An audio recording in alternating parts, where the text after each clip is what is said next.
Good evening, everyone.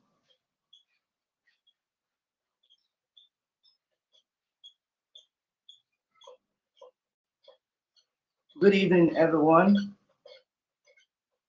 You're all welcome to this the first edition of Shepherd Crown Institute. And I believe that we the whole year then you need something great. And I trust God that He's going to use our teacher for today, Dr. Abraham, greatly for us. And it's going to be something of great impact, which I trust God. So, can you welcome Dr. Abraham with me? Take charge of tonight. Can you welcome Dr. Abraham? Oh, before that, Dr. Abraham is a versatile transformational leader. Let's know if you're online. Let's know if you're online. Can you just send something if you're online? Just send something. I'm online. I'm online. I'm online.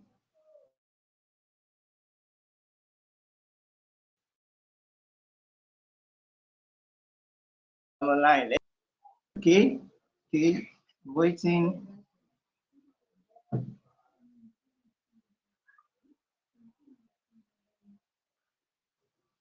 Waiting. Okay. In the absence of that, sir, please can you take the floor, sir? The floor is yours, sir. Dr. Abraham is a versatile transformational leader driving positive change and transformation worldwide following his life's purpose of raising young people and molding minds. His threefold mission focuses on youth development, educational development, and human development. With a track record of igniting greatness and inspiring thousands to achieve their personal and corporate goals, Dr. Abraham contributes to the global economy and the kingdom as an assistant professor, life and leadership coach, youth minister, author, global speaker, and corporate trainer. Recognized as a thought leader in education and youth development, Dr. Abraham brings a wealth of multidisciplinary expertise to his global expressions drawn from training and development, life coaching, project management, non-profit management, publishing, youth ministry, architecture, and higher education. His teachings on life skills and his message of all-round success and holistic development have been instrumental in transforming countless lives worldwide. His journey is driven by a passion for human development and holistic growth. He focuses on improving the developmental outcomes of youth through education, environments, and empowerment. In 2015, Dr. Abraham founded Young Breeds, a global youth ministry dedicated to raising a new breed of purpose-driven and holistically developed individuals. Through a network of youth development centers, Young Breeds provides safe spaces and transformative learning environments that enable adolescents and young adults to successfully transition into adulthood.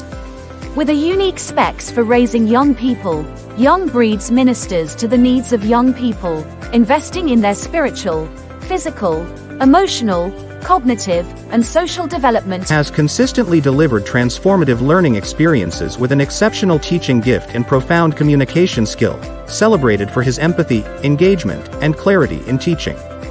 This has translated into enriched learning experiences in formal and non-formal settings physically and virtually with a robust reputation for teaching and research excellence.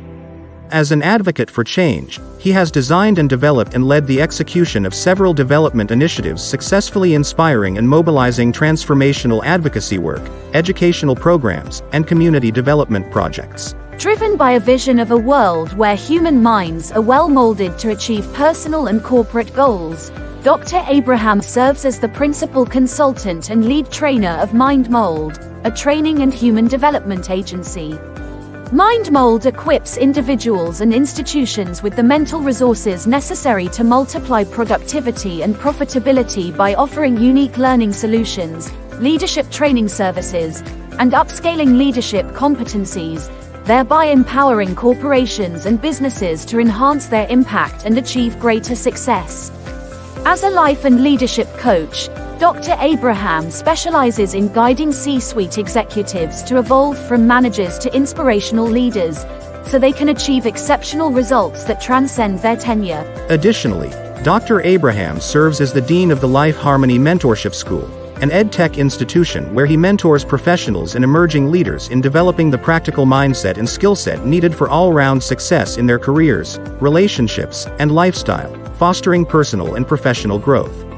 Over the past 2 cohorts, participants of the Life Harmony Mentorship School have gained clarity of purpose and direction, leading wholesome lives in various industries and sectors. Beyond coaching, Dr. Abraham's expertise is frequently sought after for keynote addresses, public lectures, workshops, and knowledge-sharing sessions across diverse media platforms, both in person and virtually, boasting a track record of delivering over 100 keynotes, 650-plus structured presentations, and making 17 media appearances on radio and TV.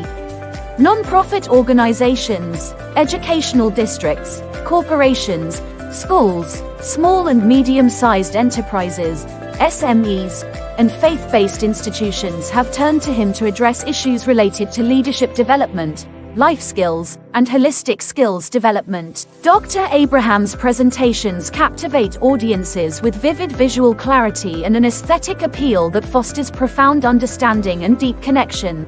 He has facilitated for the African Leadership Development Center, Techadia Institute, USA, African Economic Mandate Project, Bethel American International School, Center for Entrepreneurial Development Studies, Fate Foundation, Skill and Talent Academy, National Association of Proprietors of Private Schools, Agile P3 Limited, Mega Electric, Spazio Ideala Interior Designers, Association of International School Educators of Nigeria, Meadow Hall College, the Ambassadors College, the Foursquare Church, Winners Chapel, Chrisland University, Babcock University, among others.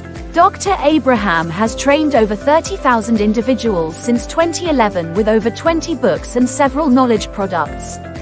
His training programs, online courses, podcasts, and scientific articles have profoundly touched the hearts and minds of thousands across Africa, North America, Asia, and Europe. Described consistently as transformational, inspirational, persuasive, knowledgeable, passionate, and empathetic, Dr. Abraham has left an indelible mark on individuals worldwide. Dr. Abraham holds a PhD with a focus on educational infrastructure and learning environments.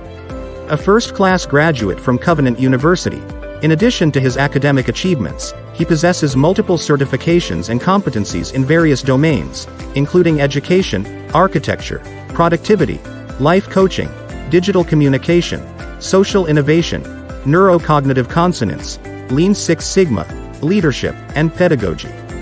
Dr. Abraham's remarkable contributions have garnered him over 18 prestigious awards and academic recognitions, including the Outstanding Education Supporting Individual Award, the Alumni Hero Award for Outstanding Leadership, the Social Innovators Award, and the PhD Excellence Award, among others. Dr. Abraham is not only a dedicated leader, but also a devoted family man.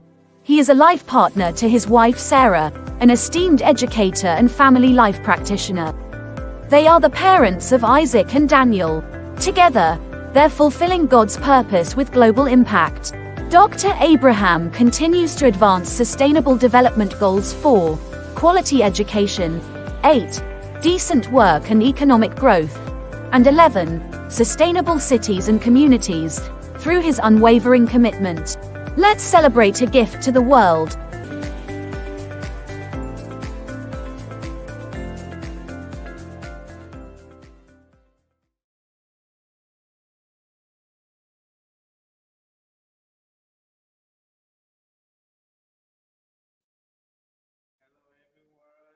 Good day, everyone.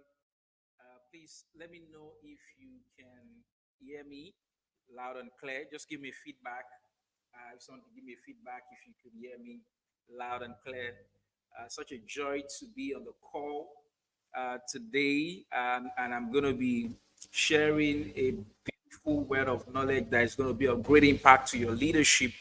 And so I want you to stay connected, and if you can, share this stream with those who are within your global audience, and let's get this learning together. David, if you're in the studio or on the call, please give me feedback if you can hear me loud and clear.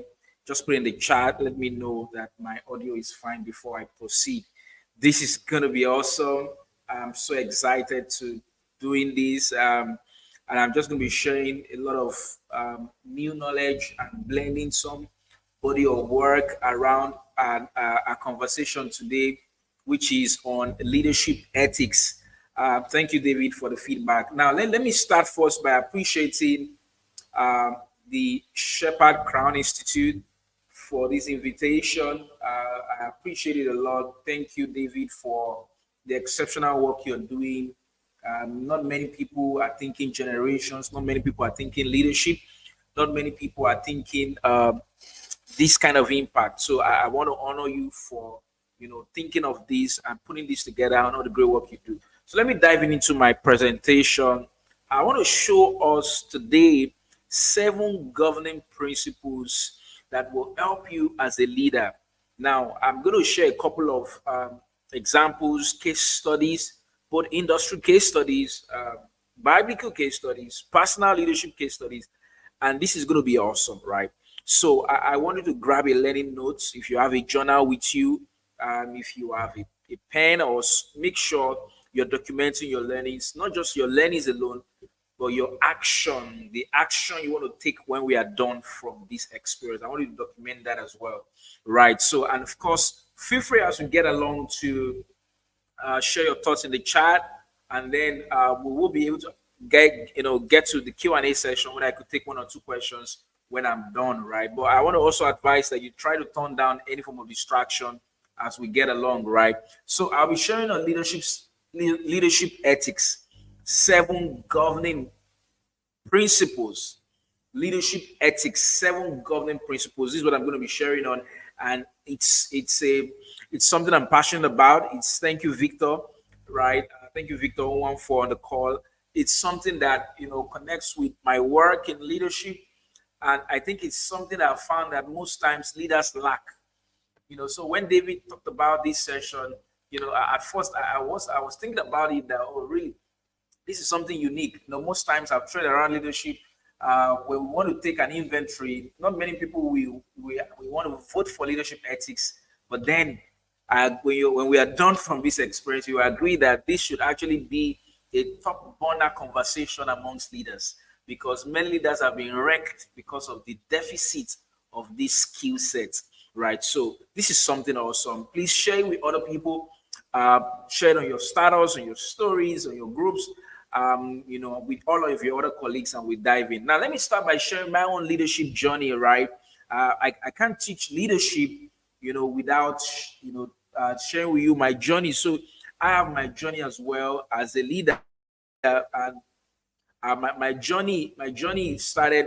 I was on a podcast and they asked me this question. I said my journey started 12th of April 2011. And one would have thought that, oh, how did you know the date your journey started, right? But then I know the date my journey started, because that was the day I discovered my leadership. That was the day I discovered something to live for beyond just myself and my family. And so the couple of work I do cuts across youth development, right? Helping young people acquire the requisite life skills that will help them to transition to adulthood successfully. And it also cuts across human development, where I invest in training, coaching, consulting, helping organizations and institutions achieve their corporate goals through learning and development, and of course through educational development, through my podcast, my work in higher education, and of course my coaching and youth ministry. So this is a couple of work I do. Basically, it's all around development, and that has marked my leadership journey: youth development, education development, and human development. When you take the LCM, like they say in maths, what's the LCM? Development, right? That's me in a nutshell, like you saw in the intro. And then I'll just dive into what I want to share briefly right now. This session is personal, because late last year I released one of my recent books on leadership, This is one of my most concentrated body of work on leadership, and I will recommend it to you. But if you stay through to the end, I'm going to actually gift you a free introductory chapter to this book that you can download, right? So that's going to be a gift I'm going to give to you. And the burden of writing this book, there's, if you check my LinkedIn post today, you see a link to a podcast I granted. Check my social media as well. In that podcast, I walk them through the burden of this work. But then for those on the call today, I'm going to share a couple of thoughts and my theories I share. There's a principal theory I shared in this book that connects to leadership. And then I'm going to show you that nexus with ethics as we get on, right? And so this is the theory.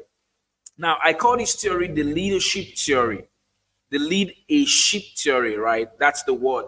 It looks like what do we call it in figures of speech now, but I wanted to look closely at this. Now, let me explain what I mean by this. Everyone is a leader because everyone has a ship. Look at that. Everyone is a leader because everyone has a ship. So your ship could be, guess what? Your ship could be a unit you lead. Your ship could be a department you are privileged to supervise or to head. Your ship could be a group, and you are maybe the head of the group head, or as the case may be. Your ship could be, a nation. Now that's talking about the president, the head of state, the prime minister. Your ship could be a province, a region, a state. It could be an institution. Your ship could be a home. Yes, as a parent, your ship could be a home. Right now, let's not even think too fast about it.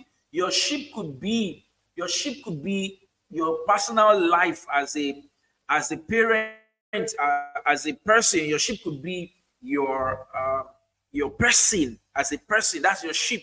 Your personal life is a ship. That could be your ship. Your personal life could be your ship. Now, why I'm sharing this is that everyone is somewhere. You have a ship. The persons of this call, you have a couple of ships you are leading. You are a parent. You also have your personal life. You are leading a team. You are leading a unit. You are leading a corporation. The question I want to ask you today on the call is this, and this is very germane. How do you ensure that you can lead this ship well and avoid potential shipwreck? That's the question. How do you ensure that you can lead your ship well and avoid potential shipwreck? So if you recall, the accident of a ship is what we call a shipwreck. Either the ship faces a kind of storm that makes it to capsize, or it's an iceberg or something. Now, but the point is, in your own leadership, now that you know the ship that you lead, right, how do you avoid the shipwreck? So one major thing we have seen today in today's leadership world is that there are a lot of shipwreck. Now, let me show you this analogy. Look at this. This is I want to show you a simulation of a typical demolition. This is a controlled demolition, right? Now, but I want you to observe something in this. Now, what actually happened in this controlled demolition? I wanted to look at it closely. Look at what happened.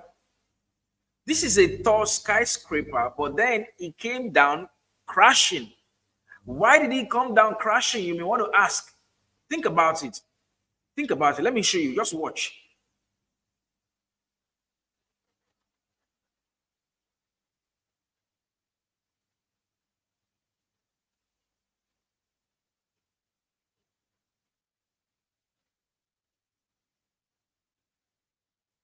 Just look closely. A skyscraper. Your leadership is like an edifice.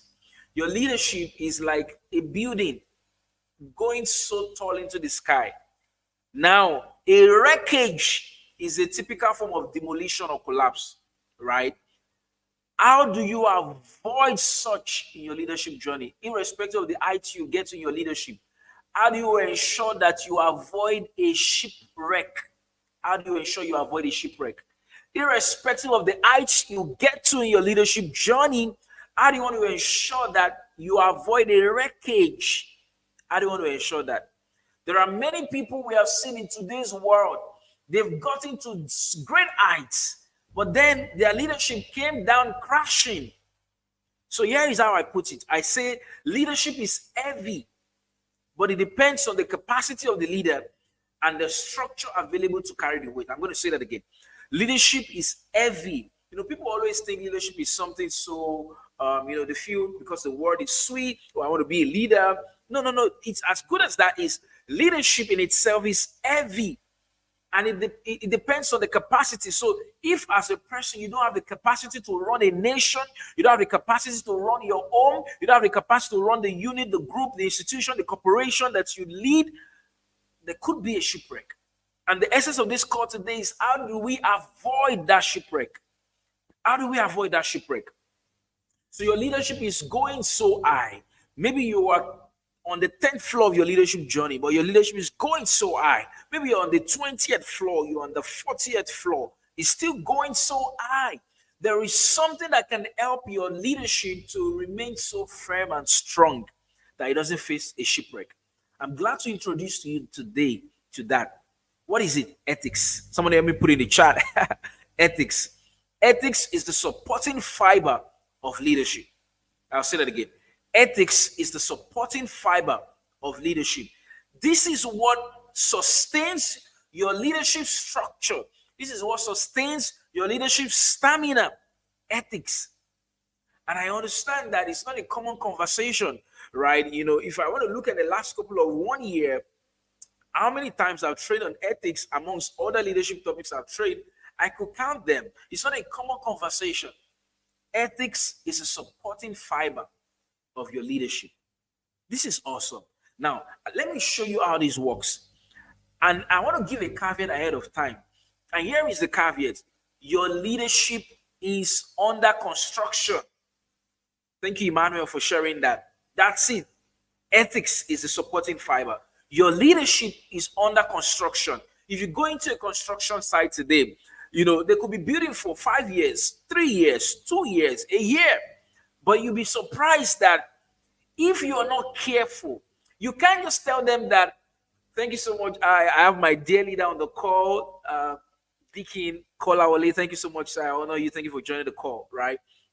You'll be surprised that you can't just walk into the construction site and tell them that, oh, please, we want to move into this house tomorrow. No, they are not done constructing. That is how it is for a number of people. We want the glam of the office. We want the glam of the title. We want the glam of the position. But the structure is still under construction. And guess what? If you don't construct it well, if you use, wrong materials, if you compromise the construction, it will come down. That's what we see a lot in the world of leadership today. So many people were loaded, right? And guess what? Since leadership is heavy, if you are loaded with the weight of leadership and you are not built the capacity enough, what will happen? It's going to come down crashing. So I want to give a caveat today and an advice, right? As a leadership coach, your leadership is on that construction, right? Irrespective of the heights you have gotten to in your journey so far, your leadership is under construction. So keep building the fiber, keep infusing the ethics. Don't get out of the construction site. Keep building. Sometimes we see some cases where there's a partial completion, where there's partial occupation, yet they are still building. That's almost how it is in leadership. Though you are making the impact already, though you are making the influence already, but keep building. Don't have this illusion that I'm done constructing. But then the foundational construction you need, build it up. Now, let me show 2 case studies here. I'm going to share a couple of examples and practical case studies. Let me show 2 case studies, right?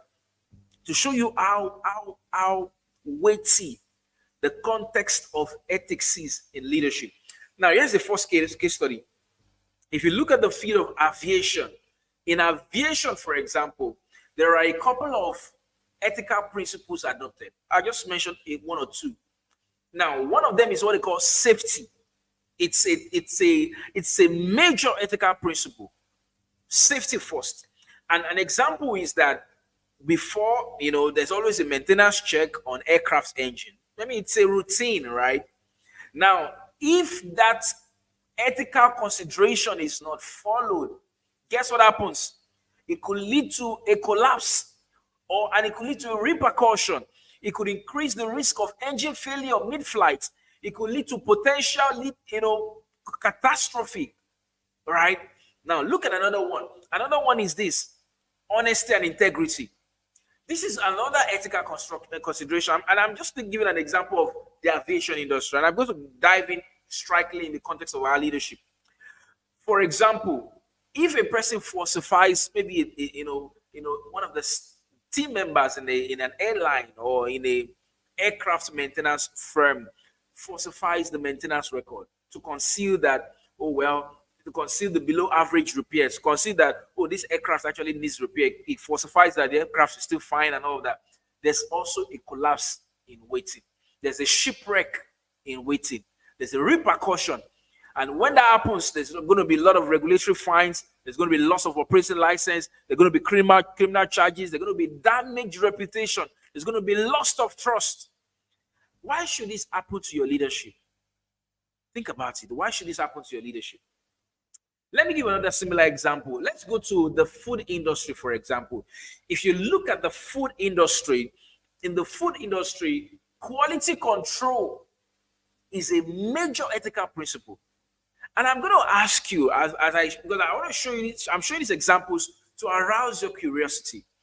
If these are ethical principles in these industries, which one do you think will be topmost ethical principles for leadership? Think about it. I'm going to share 7 of them, but I want to ask you, which one do you think will be topmost? In the food industry, for example, quality control. You can't trivialize quality control.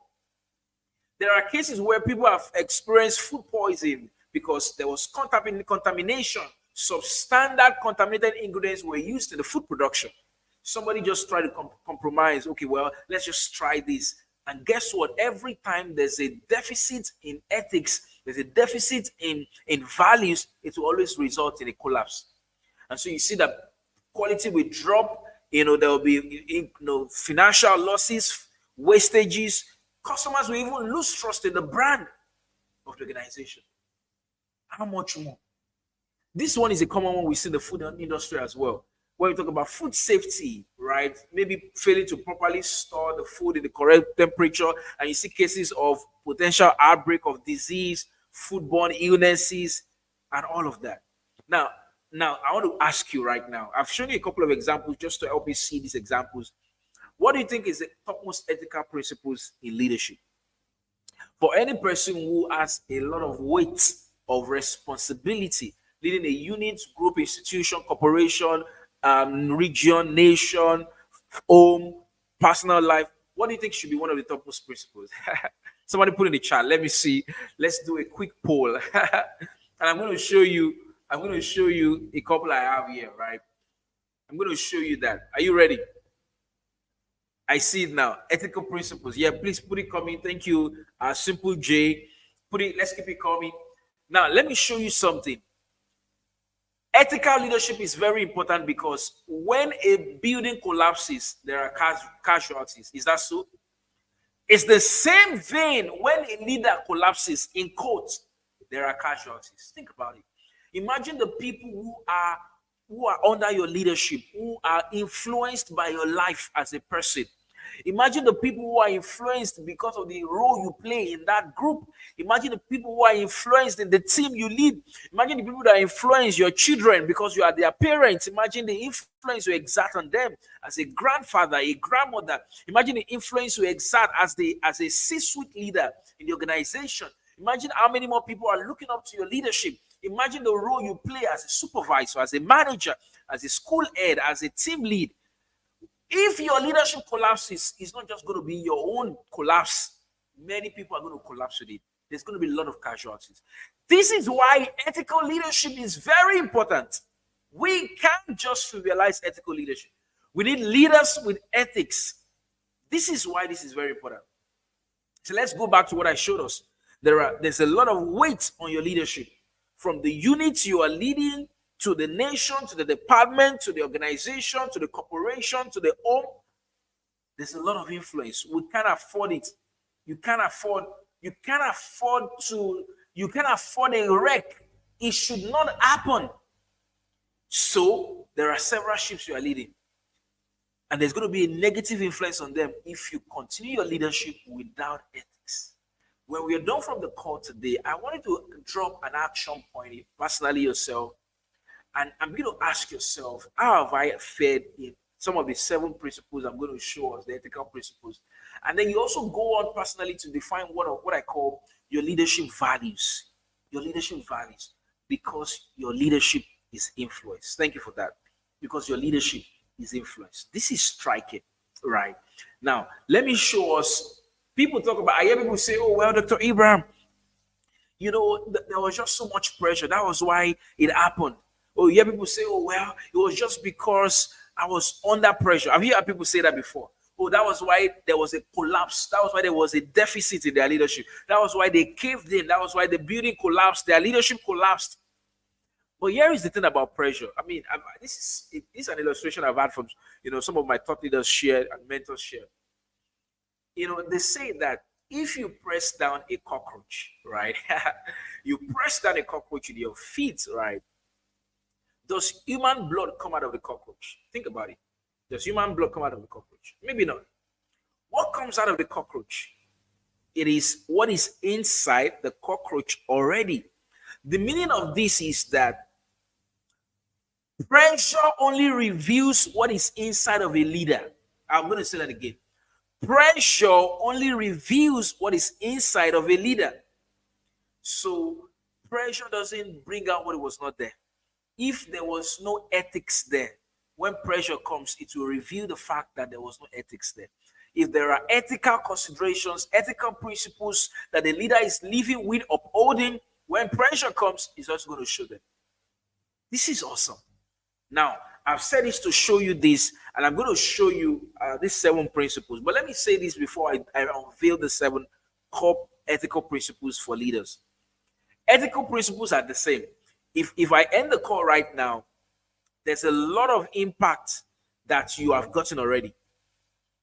Why? Because ethical principles are the same. The same ethical principles in the aviation industry is the same in food industry, is the same for any leader across any field of work.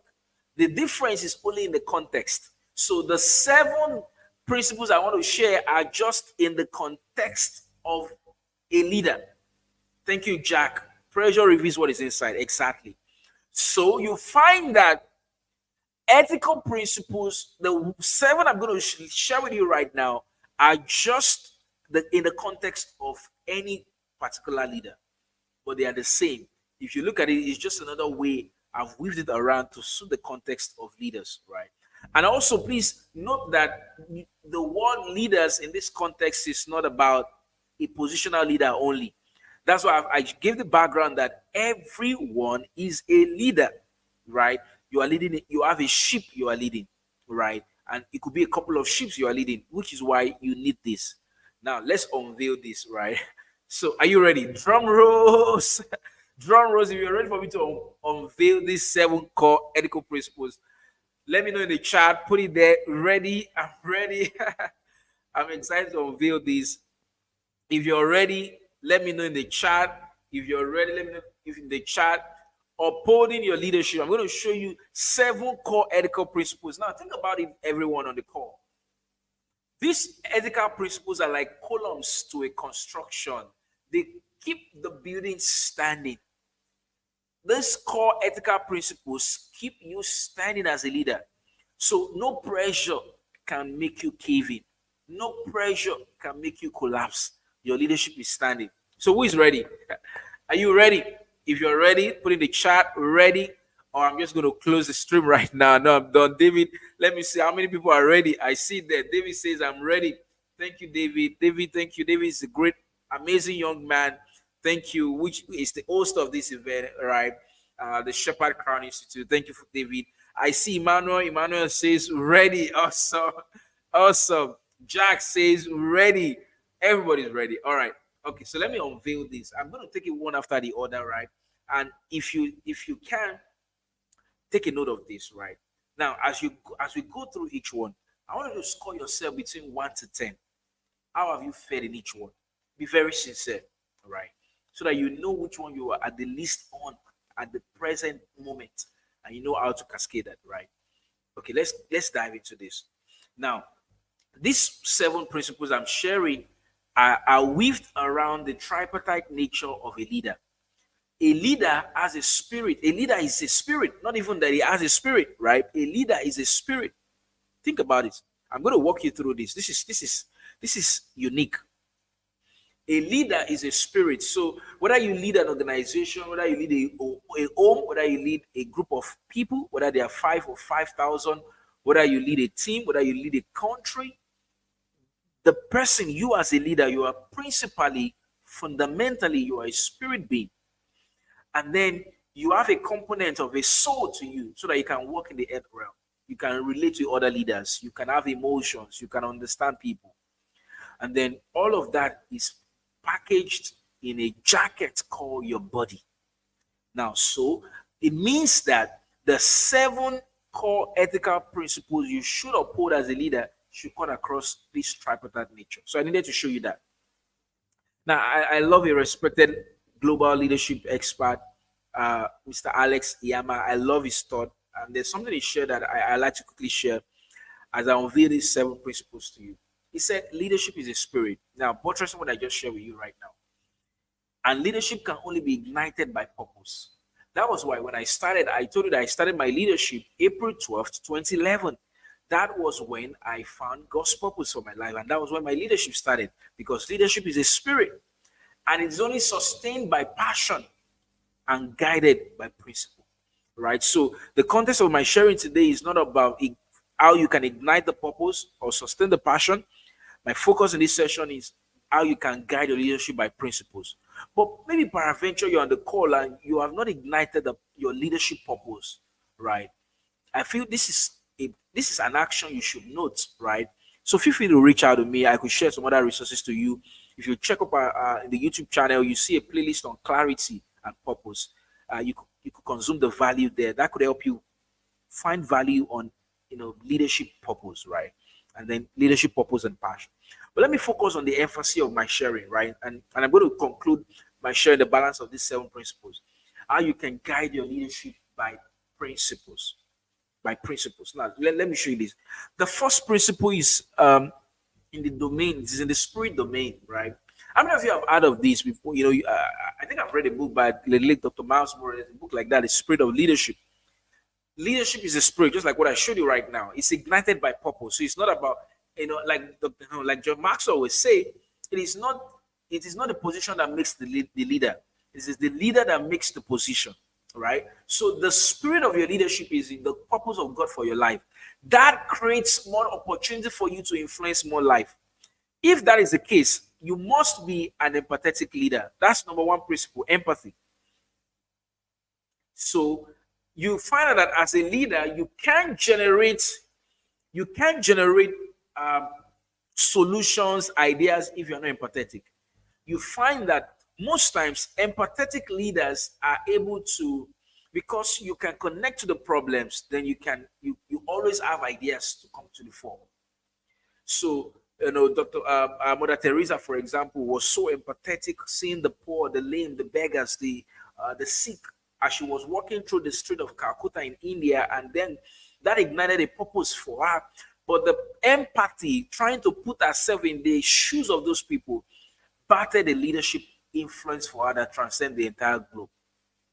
So if your leader is not expressing or putting this principle to work, you see examples whereby leaders fail to understand the challenges of people, right? Maybe due to personal bias, or they just feel it's not my business. As a leader, I think that's a word you should never use. It's not my business. That's why I wrote the book Leadership, helping people transit from managers to leaders. It's a manager that will say, I don't care, just do it, fine, do it in any way.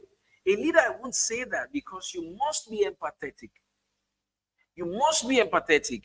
And when you fail to, understand the challenges team members go through, guess what will happen? There's a collapse waiting to happen. You find out that you're going to lose the morale of the people you are working with. You're going to lose their trust. You're going to, and there's going to be what we call high turnover rate, like we're seeing in various organizations and corporations today. Increased turnover. There was a research that was done in the US, and they said that I can't remember the particular percentage right now, but it was a very on the high side. What they found out was that large percentage of people resigned from organizations because of lack of respect from the leaders that they work with. Come on, lack of respect? Yes, lack of respect. So as a leader, this is one ethical principle you should uphold in your leadership. How can I be more empathetic? How can I show more empathy? And this is empathy, not sympathy. Sympathy is just on the surface, yeah, and all that. No, that's not in leadership. We're talking of empathy. Let me show you a couple of examples, right? So, like Simon Sinek would say, leadership is not about being in charge. Leadership is about taking care of those in your charge. So ask about the people in your charge. Check on the people. Be empathetic. Don't just focus on the result. Focus on the people driving the results, right? Now, there's an example in the scriptures. I saw in the life of Jesus. The Bible records that we do not have a high priest who cannot be touched with the feelings of our infirmities. And so what does that mean? It means that Jesus could relate with what we are going through. I could imagine while he was on earth, walking with the disciples, going around the world, preaching and all of that. He could empathize. He got to a place and he was about to share the good news with the people. And guess what he did? He found that they had not eaten. So he felt, let's feed these people first. So he told them to sit down. He fed them first and then he taught them. That's empathy. Empathy. Always try to be in the shoes of other people. And remember that leadership is not over people. It is with people. So I like the way the message puts it. It says we don't have a priest who is out of touch. Are you a leader who is out of touch with reality? You just feel it's not my business. Be a leader who is in touch. A leader who is in touch with reality.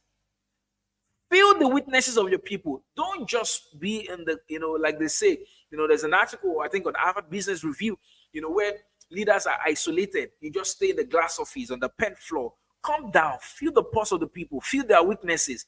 Get around, move around, feel what your people are feeling. If you're a parent, reach out to your children. Go on the knees, just touch their head, raise their head up. Just look into their eyes. Really get to know how they feel.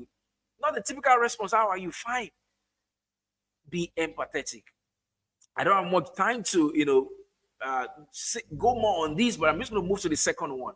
This second one is still in the component of the spirit domain as a leader.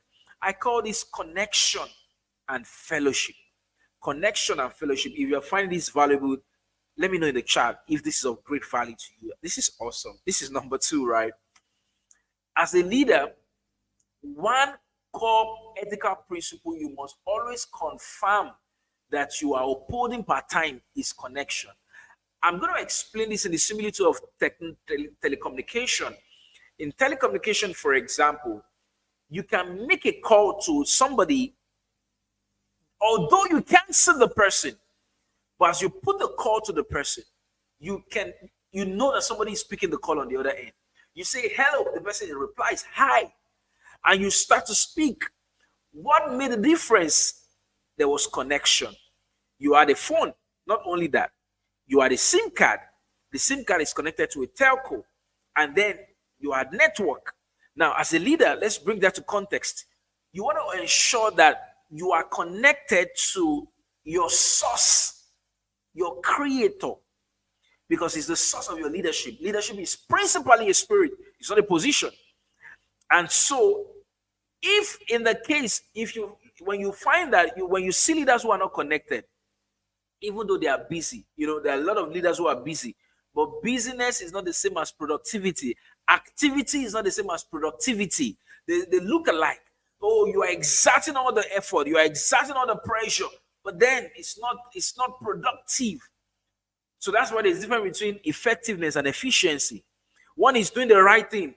One is doing the right thing well. So when you don't have connection as a leader, guess what will happen? You might miss timely communication. God may want to put some ideas to you. I remember in 2022, I had a couple of my book projects I was going to work in for the year.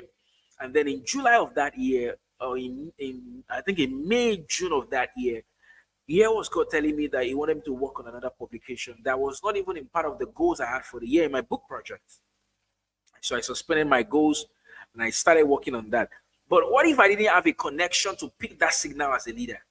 It means that all the people, all the lives who have been impacted by that book, they will not have been impacted. To tell you how impactful that book was, it was the fastest of book I'd ever written at that time. Almost 30,000 words plus in a month, because I was connected as a leader. One major ethical principle you need as a leader is to ensure that you remain connected to your source. And if you're a person of faith, ensure that you enjoy lots of meditation and communion and fellowship so that you can maintain connection. Willpower is not enough. We have seen cases whereby many leaders collapsed. They caved in at pressure. Willpower is not enough. You need more to withstand the weight of leadership, right? That is what it talks about. So, there's a spirit in man, and this spirit in man is the inspiration of the Almighty. So, as a leader, you are a spirit. If more inspiration will come to your spirit, you must be connected, and you must remain connected. It's just like having a phone, and in 6 months, nobody has called you, no message has dropped. Won't you be worried? As a leader, people are looking up to you for direction, looking up to you for where do we turn to? You also are looking up to somebody. You are looking up to God. And so there's a scripture I like that talked about, managing the weight of leadership. It talked about the fact that because of the Spirit of God in you, because of the result of the presence of the Spirit of God in you, you are able to love. So you can even be empathetic because you have the Spirit of God in you. So many leaders are selfish because, that spirit is not there. You can't love people as a leader with all the weight if you don't have this spirit. It's going to be faked. People just find out after a couple of months that you were not sincere. You need the spirit of leadership.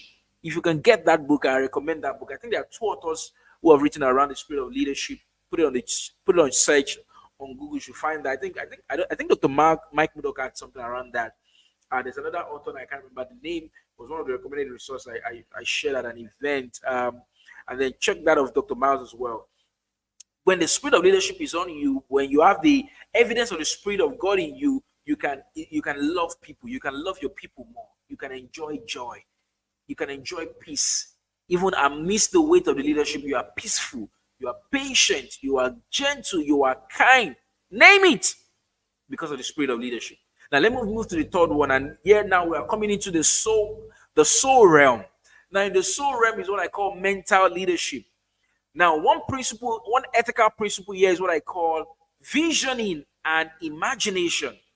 So as a leader, you want to ensure that you have a clear vision of where you're going to. A leader who does not have this ethical principle lacks a clear vision of the ship you are leading. So you are leading a unit. What is the vision? You are leading a corporation. What is the vision? You are leading a family. What is the vision for the family? You are leading your personal life. There's a chapter in my book, Leadership, I dedicated to that, personal leadership. Before you lead other people, you need to lead yourself. So as you're a leader over yourself, what is the vision? What do you envision? What do you see? When this is lacking as a leader, you see that there's a lot of lack of direction, decreased motivation. You lose the steam and the passion for your work, for contribution. You just find that you are losing the enthusiasm to make contribution and impact. But vision keeps you going.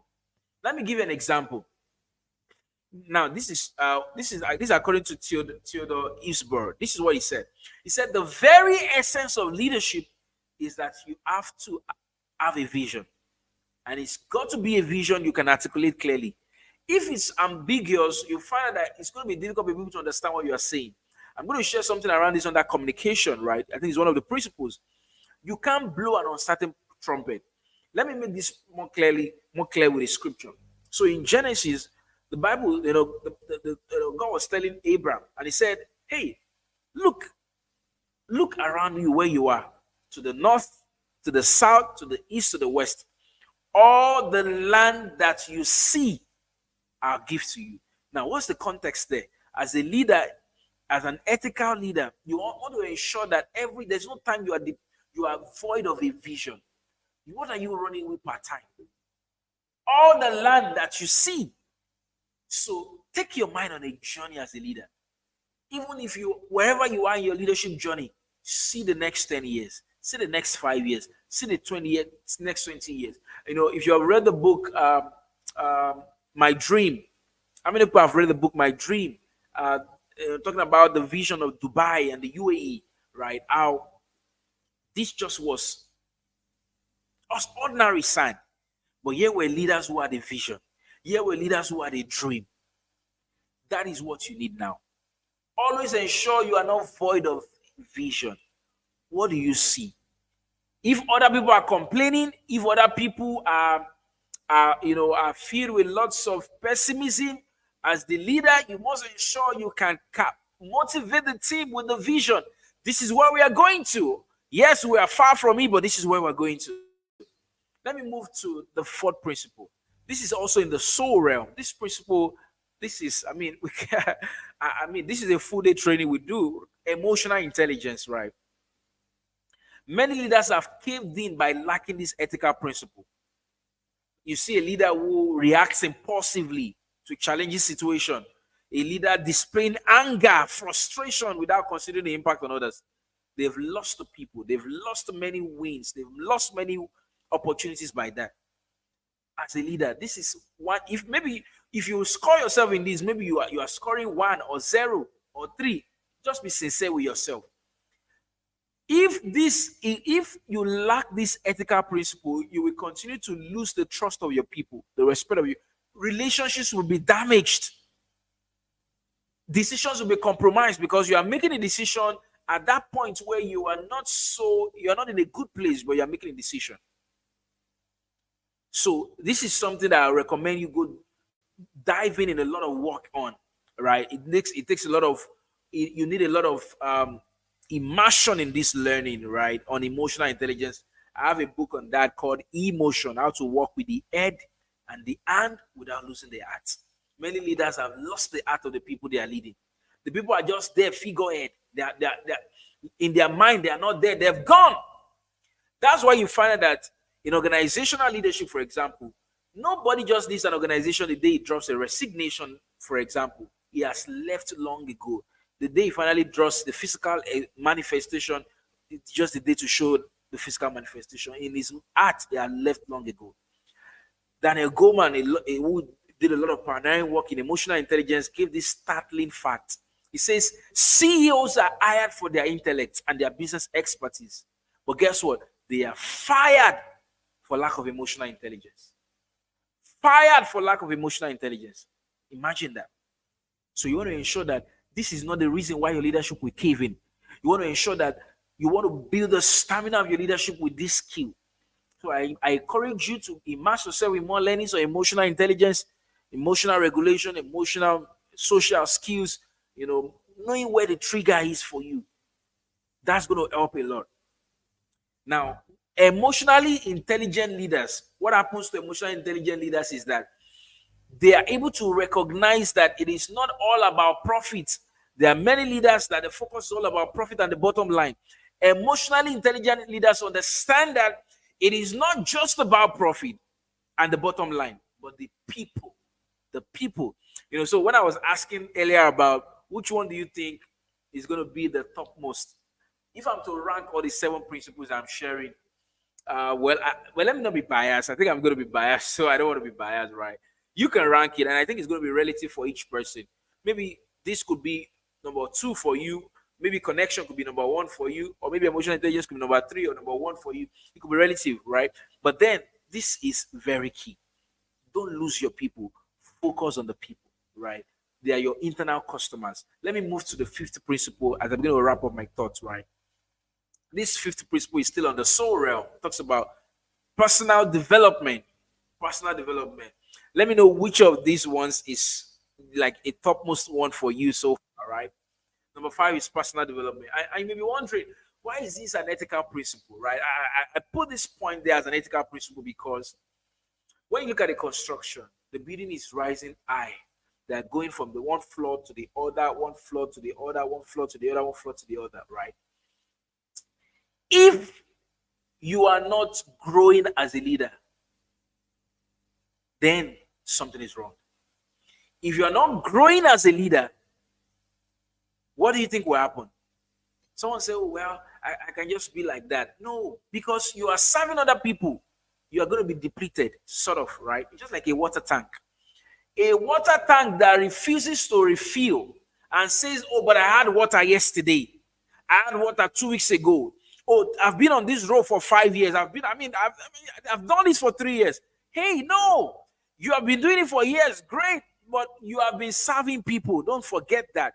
You have been serving people with the ideas, with the water that you carry. You need to constantly refill.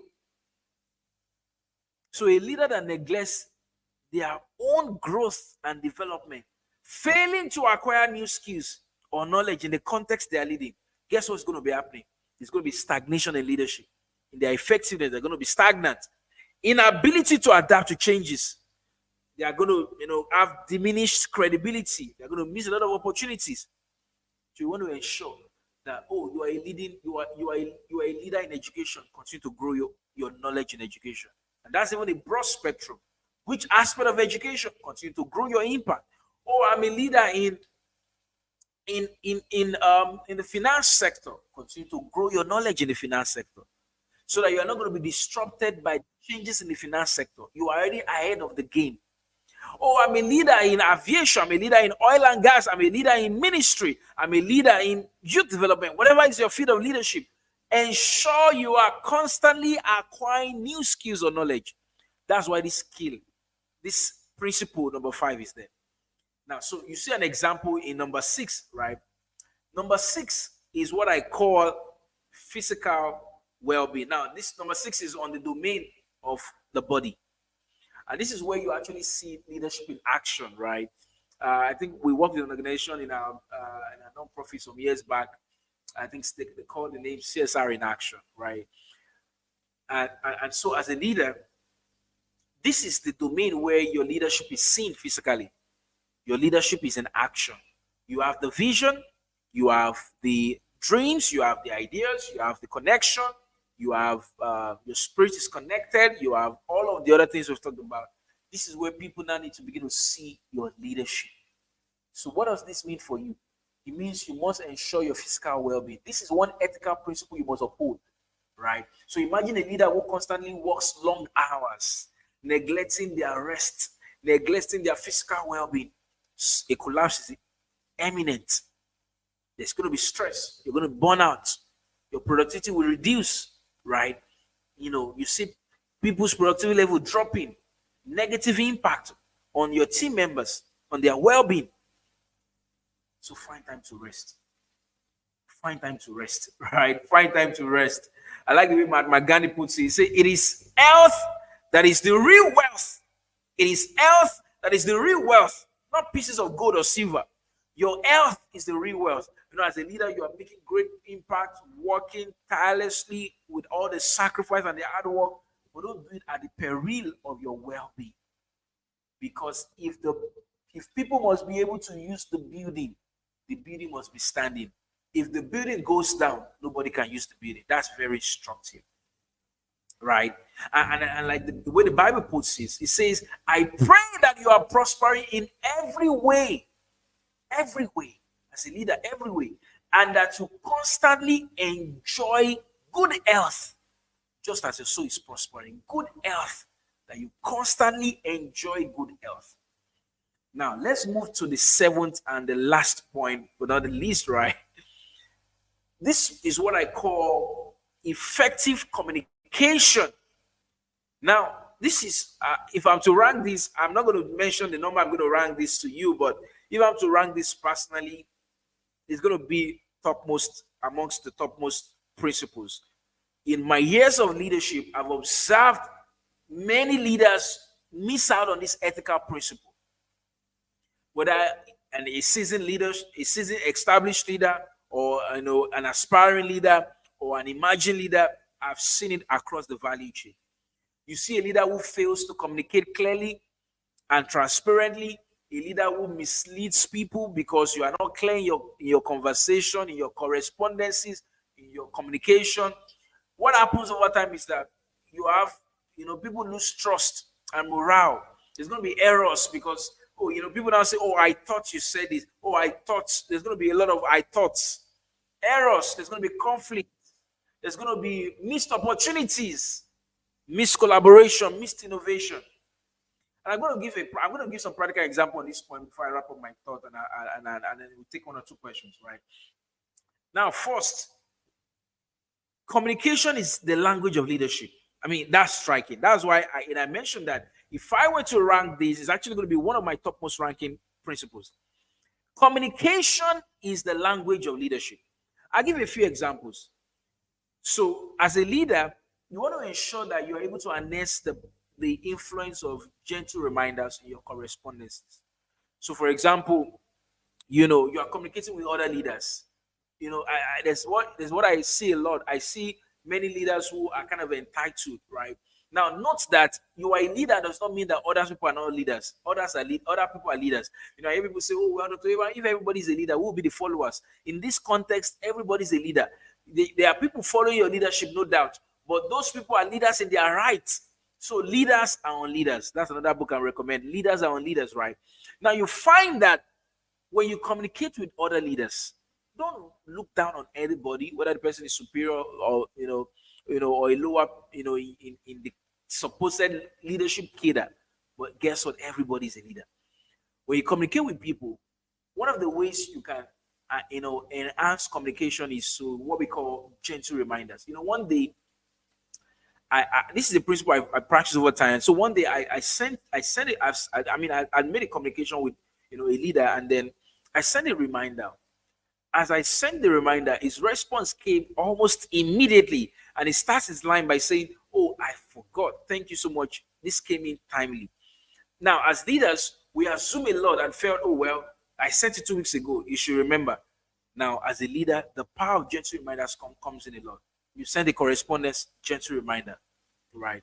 Now, one other area of communication that leaders are caving in right now is with the advent and the evolution of artificial intelligence. AI is good, but it's disrupting the leadership of many leaders today. AI is good as an aid, not replacement for communication.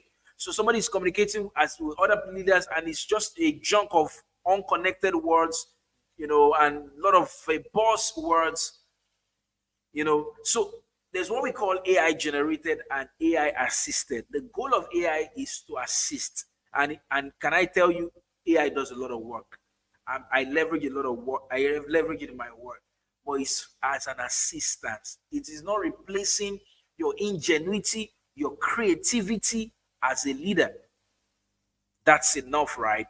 Now, another one I see also in communication is that leaders are not able to nurture communication etiquettes.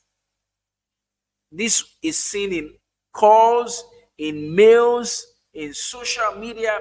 For example, for instance, it's a norm, right? As a communication etiquette that as a leader, when you call somebody and the leader does not pick in your 1 or 2 dial, what do? You stop. You could leave a message. But we have seen cases where some leaders have lost some opportunities, or potential leaders who could be in their circle because they caved in this principle, and the people felt, oh well, I don't think I can be close to this person, and they lost an opportunity. We've seen cases where in email correspondences, somebody maybe makes obvious errors. Different things were saying that people feel, oh well, you didn't do this well as a leader. Or even on social media, right? You make a communication to other leaders because the time is an asset. You don't need to wait till when you have an opportunity to chat with the person. What if you don't have that privilege? And guess what? This is what I've learned as a leader. When you have the privilege of access to a person, Don't trivialize it and don't abuse it. So this is what I do, and people who are close to me will observe that. Before I call a leader, maybe it could be maybe a call on an online call, or I'm going to ask the person to actually know. Maybe we were even communicating by text before. Oh, can I call? Because I don't know if I should call. That I have your access and your contact or something, I can call you at any time. Do I have an appointment to call you? Right? And then when I communicate to you, I put up my correspondences once. So you don't lose the trust of the other leaders you are working with. So you don't need to wait for a reply, hello, and then you're waiting to get I. No, put all your correspondences together once, well spaced out, articulate. It has a call to action. It has the request you are making, or the confirmation you are making, or whatever is the action point. This is awesome. Now, the last one I'm going to mention here concerning communication is that I see cases where leaders are not able to maximize moments and memories. Now, one would have thought that to maximize moments and memories is all about pictures and selfies. As good as that is, I mean, I'm a digital leader, so I'm savvy about documenting your work. But this is not about documenting your work. Let me give a case in point. As a leader, for example, we have seen leaders who caved in because they were just trying to, you imagine you meet a leader today for the first time or the second time, and then the first thing you just want to do is just to take a picture without connecting with the leader first, without even exchanging communication that, oh, hi, my name is Dr. Abraham. Oh, this is XYZ, put in your 30-second elevator pitch. And the first thing, you didn't say anything, it's just a picture you want to take. That could lose your trust of that leader, right? Many people do it, but then you shouldn't just do that. One day I was with a commissioner, and then, we were discussing when we were done. I actually wanted a picture, right? But then, she wasn't even, private to having a picture that day because of one or two other things. But then that doesn't stop the fact that you have a communication. So go beyond the glam, build more connection with leaders, not just surface, connection. Go deep, nurture the relationship, not just when there's a request. Nurture the communication, nurture the relationship. Be genuine, be empathetic, right, as a leader, right? So these are the 7 principles, right? Let's take them from the beginning again. Principle 1, empathy.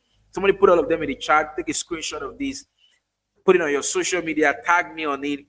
Communication and fellowship, visioning and imagination, personal development, emotional intelligence, personal development, physical well-being, and effective communication. How has this been for you? Wow. This is awesome, right? We're going to take a couple of questions, but before I hand over to David, I'm just going to leave you with this as some of my closing thoughts, right? Ethical leadership is knowing your core values. I've walked you through a couple of them, but you can define your own core values and have the courage to live by them, right? If it's one of the 7 we have defined, then build it in your work. Now you know where you score between 0 to 10. Build it more. See what you can do again. Now, if I have time, I'll quickly show you this case study and then I'll close here. This is a story about Nokia. Many of us know this story. Now, it's a story of how Nokia lost the market share. It was once the world dominant mobile phone manufacturer, but they lost the market share. Why? Because they had leaders who were not upholding ethical principles. Their leaders were temperamental. Middle managers were scared of telling the truth. They were extremely temperamental. There were threats if you had said the truth and all of that. At one time, actually, it was found that Nokia actually knew that Symbian, which was the OS at the time, was actually going to go out of operation. But then, according to one top manager, he said nobody wanted to be the bearer of bad news.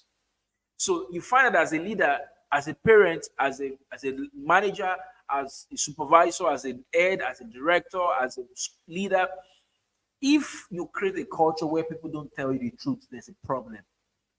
You create a culture where people are empathetic, and you demonstrate all these 7 principles, everybody, people want to tell you the truth, and you can also see it yourself. What actually happened was that a middle manager said information did not flow up. So, management was getting filtered information. So they felt we were doing good. I mean, the bottom line is good. And guess what eventually happened? They lost the market share. We saw how Android came in, iOS came in, and all of that. Now, another biblical case study I'll show you is Ananias and Sapphira. Now, when I read this story, I'm always like, oh, wow, why should they just collapse like that immediately? They literally dropped dead just by lack of ethical principles. They lied. But who would have thought that lie should just cave in a leader that way? Now, I like the way Pastor Victor puts this. He says, the character you do not dispose now will expose you tomorrow. The sin you do not renounce now will announce your fall tomorrow. The weakness you are not paying attention to now will deal with you tomorrow. But let that not be. Build the fiber. Ethics is the fiber of your leadership. It's a supporting fiber. It's the column holding you up, holding your stamina as a leader. Right? So I close with these words. Ethics means doing the right thing when it is not easy, pleasant, or convenient. But it is about doing it. It's about doing it. Let me know if this was valuable to you. Thank you so much. I see the comment. I appreciate it. Now, just before we take questions, there's a gift I promised. So I'm just going to put it on the screen so that you can take opportunity of it. I'm going to give you a free introductory chapter of my book, Leadership, Navigating Success in Managerial Position, how you can sail your team to high performance and excellence. This is available for the next 24 hours, right? So use the link on the screen. You'll be able to download that, and I'm sure this is going to help as a recommended resource on your leadership journey, right? Thank you so much, everyone. So I think if you have a question, you could put in the chat, and then we could take maybe one or two if we do have. David, are you there?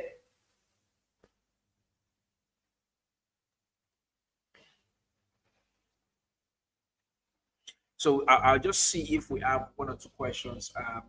Maybe David could read them out, or I just speak them. But drop in the chat. Let's see if there are one or two questions. You could just put it, and then I'll just respond to it before we close the stream. This has been awesome, right? So go right away to get your gift. abrahamowoseni.com/free gift, right? That's the link to get your gift. Thank you so much to everyone who has been part of this experience. Thank you so much. I'm just going to take one or two questions. If I see, connect with me. Let's connect on all social media platform at Abraham Owoseni. Subscribe to the channel. There was a playlist I recommended. If you check the channel, you see a playlist I recommended on clarity and purpose. I think that playlist is going to come in very valuable on your leadership, right? So let me know if there are one or two questions that I need to attend to. If not, I think we could begin to wrap up this stream. But I want to ask you before we close. Now, you have shown you the 7 ethical principles to guide your leadership, right? What will you say? Which one will you say is number 1 for you? Now, let's do that. Let's do that to close the stream. Which one will you say is number 1 for you? Which one will you say is number 1 for you? Out of those 7. Which one will you say is number 1 for you? Out of those 7. Someone let me put in the chat. And I'm just going to flag that. Which one do you think is number 1 for you? Which one is number 1 for you? Somebody put in the chat. Which one is number 1 for you?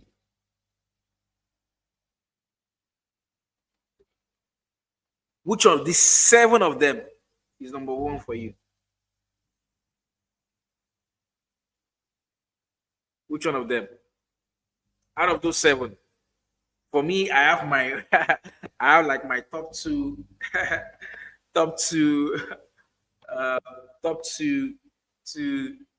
options. So okay, I think David is on the call. Okay, I see Bikino Iladi says vision. Thank you so much, sir. Let's keep it coming. Let's keep it coming. Visioning and imagination. This is awesome. Constantly dreaming it. And also, now, if you notice, vision connects with the seventh one, effective communication. So you must be able to come, you must be able to communicate the vision to the people in a clear way that they can't see, right? In a clear way that they can understand, right? You know. So, David, do you also have a question that you need me to respond to? Don't forget to get your free gift, and the link is on the screen as well. David, do you have a question as well?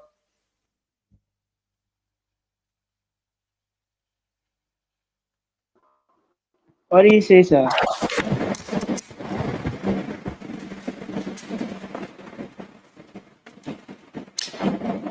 Okay, are you there, David? Okay, it seems David is not on the stream. All right. So, if there's anyone you want us to, if there's anyone that is of top,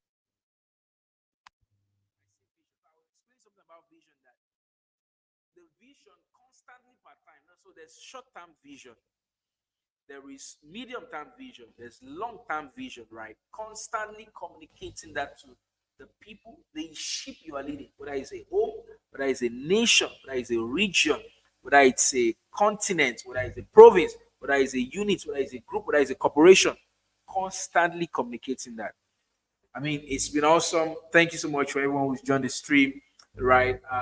So if you get this link, if you have any additional question you want me to respond to, you'll see a portion where you can also share that with me, and then before you download your free gift, so I'll be able to respond directly to you. I want to say thank you so much, everyone, for being part of the experience today.